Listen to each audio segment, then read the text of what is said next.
नमस्कार दोस्तों, study IQ में आप सभी का स्वागत है। मेरा नाम है डॉक्टर महिपाल सिंह राठौड़ और आज इस वीडियो में मैं आपके साथ डिस्कस करूंगा सुप्रीम कोर्ट के एक महत्वपूर्ण फैसले के बारे में। पिछले 8 सालों से नीट का मामला सुप्रीम कोर्ट में चल रहा था। फाइनली इस पर एक जजमेंट आ चुका है और माइनॉरिटी इंस्टीट्यूशंस को अब नीट फॉलो करना होगा। तो ये जो पूरा मामला है, इसके अंदर कई आर्टिकल्स की व्याख्या करी गई है, स्पेशली माइनॉरिटी इंस्टीट्यूशंस के जो राइट्स हैं आर्टिकल 30 के तहत, उसके बारे में काफी कुछ सुप्रीम कोर्ट ने कहा है। तो ये पॉलिटी और गवर्नेंस के लिए एक काफी इंपॉर्टेंट टॉपिक बन जाता है from the mains point of view. तो इस वीडियो को ध्यान से देखिएगा और सुनिएगा। अगर आप मुझसे सोशल मीडिया पर जुड़ना चाहते हैं तो मुझे ट्विटर, इंस्टाग्राम या फेसबुक पर इन आईडीज पर फॉलो कर सकते हैं। मेरे सभी लेक्चर्स के पीडीएफ आपको इस टेलीग्राम चैनल पर उपलब्ध होंगे। स्टडी आईक्यू का स्मार्ट कोर्स सिविल सेवा परीक्षा के लिए उपलब्ध है। इस कोर्स की मदद से आप अपने घर बैठे मोबाइल फोन पर ही आईएएस एग्जाम की तैयारी कर सकते हैं using our study IQ app. तो जल्द से जल्द इस कोर्स को अवेल कीजिए। 31 मई तक इस पर ईएमआई ऑप्शंस कुछ इस प्रकार से उपलब्ध रहेंगे जो 1 जून से चेंज हो रहे हैं।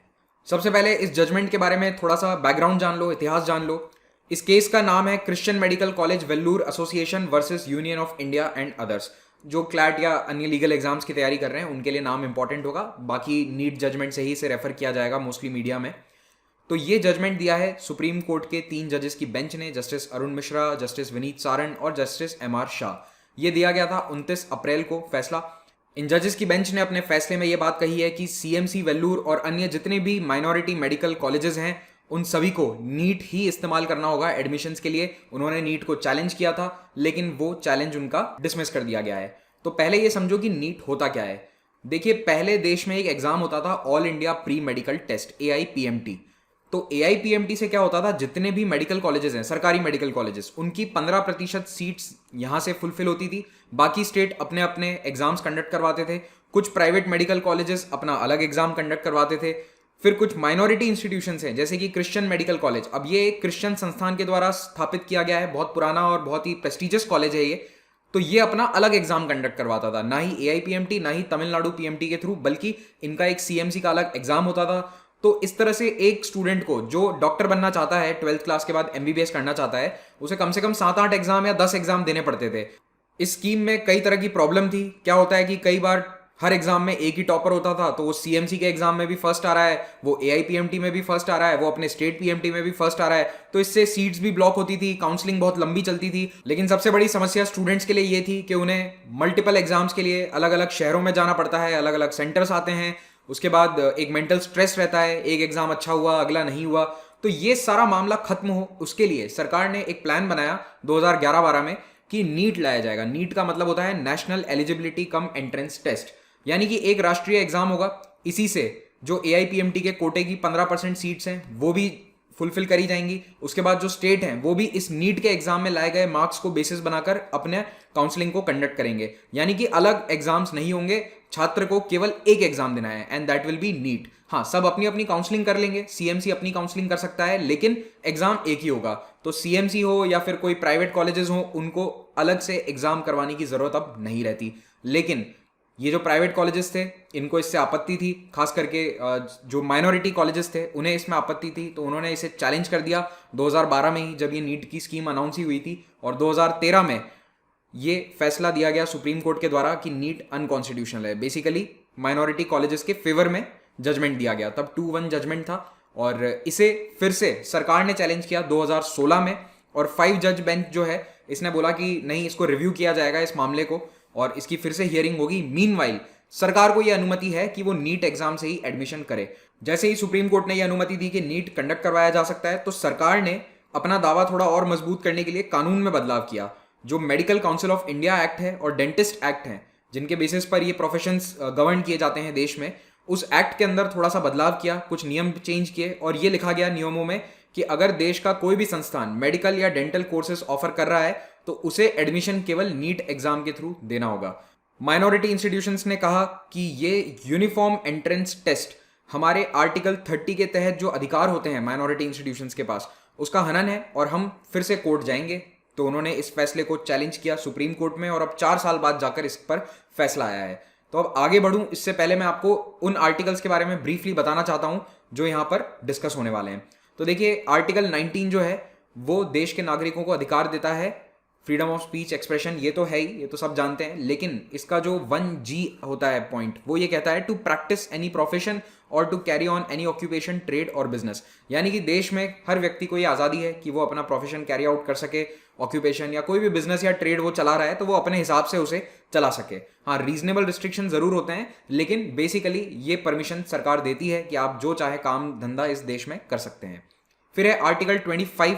तो ब्रीफली अगर मैं बताऊं तो आर्टिकल 25 जो है वो अपने धर्म को प्रैक्टिस करने की अनुमति देता है, राइट देता है कि आप अपने धर्म को प्रैक्टिस कर सकते हैं, प्रचार प्रसार कर सकते हैं, उसमें कोई रोक टोक नहीं होगी। आर्टिकल 26 क्या कहता है कि आप कोई भी धार्मिक संस्था बना सकते हैं, उसे अपने अनुसार चला सकते हैं, मेंटेन कर सकते हैं रिलीजियस चैरिटेबल पर्पसेस के लिए। फिर आर्टिकल 29 देश के नागरिकों को यह अधिकार देता है कि अगर उनकी भाषा या संस्कृति या कोई लिपि है जिसको वो प्रिजर्व करना चाहते हैं, कंजर्व करना चाहते हैं, तो उसे करने का पूरा अधिकार है, उससे कोई नहीं उन्हें रोक सकता। तो मान लो अगर आज मैं कोई संस्कृत प्रचारिणी सभा या फिर संस्कृत बचाओ समिति बनाना चाहता हूं तो I have the right to do that. फिर आते हैं आर्टिकल 30 पर, जो माइनॉरिटीज के हिसाब से बहुत ही इंपॉर्टेंट आर्टिकल है। तो देखिए, संविधान का आर्टिकल 30 ये कहता है कि देश में जो भी अल्पसंख्यक है, अल्पसंख्यक धर्म और भाषा दोनों के आधार पर हो सकता है कोई भी, तो ऐसे अल्पसंख्यकों को ये अनुमति है कि वो अपने एजुकेशनल इंस्टीट्यूशन चला सकें और उन एजुकेशनल इंस्टीट्यूशन को चलाना और एडमिनिस्टर करने का पूरा अधिकार देता है हमारा संविधान। और सरकार जब इस तरह के इंस्टीट्यूशंस को कोई एड देती है, यानी कोई सहायता देती है मॉनिटरी या अन्य किसी भी रूप में, तो वो सभी को बराबर देनी होती है। सरकार ऐसा नहीं कर सकती कि वो सिख कम्युनिटी द्वारा चलाए गए किसी स्कूल को दान दे दे ज़मीन या फिर पैसा, और क्रिश्चियंस के द्वारा चलाए गए कम्युनिटी कॉलेजेस को ना दे। तो अगर सरकार दे रही है तो फिर बराबर देना होता है, नहीं तो किसी को मत दीजिए। तो ये जो आर्टिकल 30 है ये साफ तौर पर कहता है कि आप अपने मेडिकल कॉलेजेस, स्कूल्स या कोई भी एजुकेशन इंस्टीट्यूशन चला सकते हैं अगर आप एक रिलीजियस या लैंग्वेज बेस्ड माइनॉरिटी हैं। तो बेसिकली इसी फंडामेंटल राइट के आधार पर देश में कई माइनॉरिटी संस्थान चल रहे हैं और उसमें कई फेमस मेडिकल कॉलेजेस हैं जो मुस्लिम कम्युनिटी, क्रिश्चियन कम्युनिटी या सिख कम्युनिटी के द्वारा चलाए जाते हैं। और इन कॉलेजेस में एडमिशन नॉर्म्स थोड़े से डिफरेंट होते हैं। कुछ सीटों पर उन धर्म के बच्चों का रिजर्वेशन होता था, हालांकि दूसरे नॉर्म्स भी फॉलो होते हैं, but there was certain reservation for their own community. तो इसीलिए नीट के द्वारा अगर एडमिशन्स होते हैं, केवल और केवल नीट के द्वारा, तो इनके पास जो अभी स्वायत्तता थी कि ये अपने एडमिशन के रूल्स खुद फ्रेम करते थे, ये इनके हाथ से जा रही थी। तो इसीलिए इन्होंने कोर्ट में केस किया, सुप्रीम कोर्ट गए ये सभी। इन कॉलेजेस के द्वारा इस कोर्ट केस में क्या आर्ग्यूमेंट प्रेजेंट किया गया वो मैं आपको बता देता हूँ। इन्होंने सबसे मुख्य मुद्दा तो यही बनाया कि आर्टिकल 30 के तहत माइनॉरिटी इंस्टीट्यूशंस को, खास करके अनएडेड माइनॉरिटी इंस्टीट्यूशन, अनएडेड का मतलब है कि जो सरकार से पैसा नहीं ले रहे हैं, किसी भी प्रकार का एड नहीं ले रहे हैं, उन्हें पूरा हक है कि वो अपने संस्थान को अपनी मर्जी से चलाएं, जिसके अंदर एडमिशन प्रोसेस वगैरह उनके कंट्रोल में रहेगा। अगर एडमिशन प्रोसेस नॉर्मल है, फेयर है, ट्रांसपेरेंट है, तो फिर उसमें सरकार का या केंद्र सरकार का कोई दखल नहीं होना चाहिए। और अगर केंद्र सरकार दखल दे रही है नीट के रूप में, तो फिर ये इनकी स्वायत्तता पर एक तरह से हमला है, इनकी स्वायत्तता इनसे छीनी जा रही है। इस पूरे डिबेट में एक दूसरा मुद्दा भी है, वो है ओवर सेंट्रलाइजेशन का।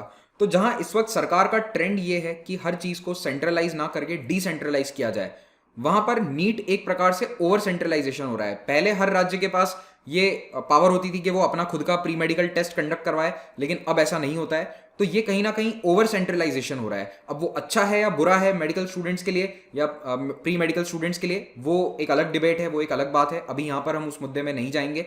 मैं आपको केवल इस कोर्ट के जजमेंट के बारे में बताना चाहता हूँ। अब सुप्रीम कोर्ट ने अपने जजमेंट में क्या बात कही है, क्या आर्ग्यूमेंट सामने रखे जिसके बेसिस पे उन्होंने जजमेंट दिया है, उनको देखते हैं। तो सबसे पहला आर्ग्यूमेंट आर्टिकल 19 से रिलेटेड था कि हर व्यक्ति को कोई भी प्रोफेशन या बिजनेस चलाने का अधिकार है। तो कोर्ट ने कहा कि बिल्कुल है, लेकिन रीजनेबल रिस्ट्रिक्शन होते हैं आर्टिकल 19 की सभी राइट्स पर। और यहां पर भी एक रीजनेबल रिस्ट्रिक्शन होगा कि कॉमन एंट्रेंस टेस्ट यानी नीट इसीलिए लाया गया ताकि मेरिट और एक्सेलेंस देखी जाए और जो एडमिशन्स में धांधली होती है, मैल प्रैक्टिसेस हैं, उन पर रोक लगाई जाए। क्योंकि देखो कई माइनॉरिटी इंस्टीट्यूशंस पर ये आरोप लगने शुरू हो गए थे कि वो कैपिटेशन फीस लेकर, पैसा लेकर एडमिशन दे रहे हैं। और ये बहुत पुराना मामला चल रहा है, पिछले 10-15 सालों से ये इशू बार बार उठकर सामने आ जाता है कि इस तरह की मैल प्रैक्टिसेस देखी जा रही है मेडिकल एंट्रेंसेस में। तो इसीलिए एक कॉमन एंट्रेंस टेस्ट अगर होता है तो वो मेरिट और एक्सेलेंस को प्रमोट करेगा। दूसरी बात, ये जो नीट है, it qualifies the test of proportionality, यानी कि ये टेस्ट सबको बराबरी का अधिकार देता है, फेयर है, ट्रांसपेरेंट है, इसमें जो स्कोर आता है वो पब्लिक है। तो यहां पर किसी भी तरह का भेदभाव नहीं हो रहा है किसी भी कॉलेज के साथ।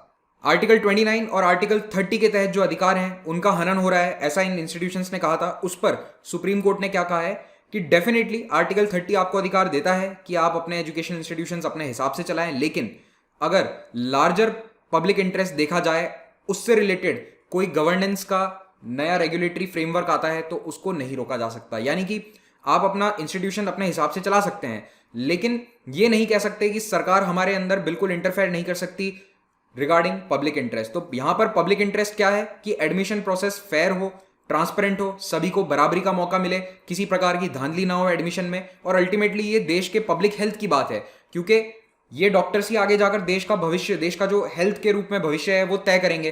तो इसीलिए ये डीपीएसपी का भी पार्ट है। हमारे डायरेक्टिव प्रिंसिपल्स ये कहते हैं कि सरकार को पब्लिक हेल्थ के लिए काम करना है। तो इसके बेसिस पर अगर सरकार कोई रेगुलेशन लाती है और इन माइनॉरिटी इंस्टीट्यूशंस को रेगुलेट करती है रिगार्डिंग एडमिशन, तो फिर वो एक्सीड नहीं कर रही है अपने पावर्स को, ये अधिकार सरकार के पास रहेगा।